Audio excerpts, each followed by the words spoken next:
ઊન વિસ્તારના તિરુપતિ બાલાજી નગરમાં આજે રાત્રે સામાન્ય વાતને લઈને થયેલા ઝઘડામાં કોલેજમાં અભ્યાસ કરતા યુવકે ચપ્પુના ઘા મારી મિત્રની હત્યા કરી હતી. ઊન ખાતે તિરુપતિ નગરમાં રહેતો 23 વર્ષીય પવન ઉર્ફે ગુડ્ડુ ચૌધરી મૂળ ઉત્તર પ્રદેશનો વતની હતો. આજે રાત્રે 10 વાગ્યાની આસપાસ તેની સોસાયટી પાસે બેસેલો હતો ત્યારે ત્યાં જ રહેતો અને કોલેજના પ્રથમ વર્ષમાં અભ્યાસ કરતો 20 વર્ષીય અનુરાગ ગોડ ત્યાં આવ્યો હતો. આવીને પવનને તું કેમ મારા માટે ગમે તેમ બોલે છે અને મારા ગ્રુપ માટે કેમ બધાને વાતો કરે છે એમ કહીને ઝઘડો કર્યો હતો. બંને વચ્ચે ઝપાઝપી થતા અનુરાગે તેની પાસેથી ચપ્પુ કાઢી આ પવનને ઘા મારી દીધા હતા.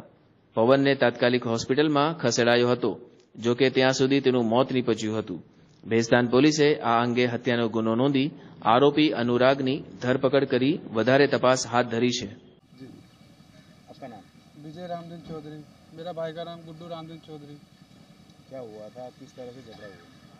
2-3 लड़के थे, आपस में झगड़ा करे थे, तो मेरा भाई गया समझाने के लिए, तो उल्टा उसको ही चाकू मार दिए लोग। कितने लोग थे और क्या कर रहे थे?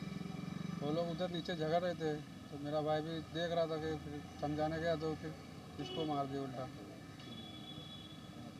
कहाँ पे हुआ और तिरुपति बालाजी भेस्तान। कितने लोग थे वो लोग झगड़ा करने वाले और किस तरह से आपके भाई को मारा? मेरे भाई को चाकू से मारा। 3 लोग 3 लोग थे वो लोग। नाम? नाम आपको पता है जो मारा है उनको, क्या नाम है कुछ? उनका नाम तो नहीं पता, मगर पकड़ाए वो लोग, पुलिस वाले पकड़े। क्या मांगे आपकी? सख्त कार्रवाई हो उस पे।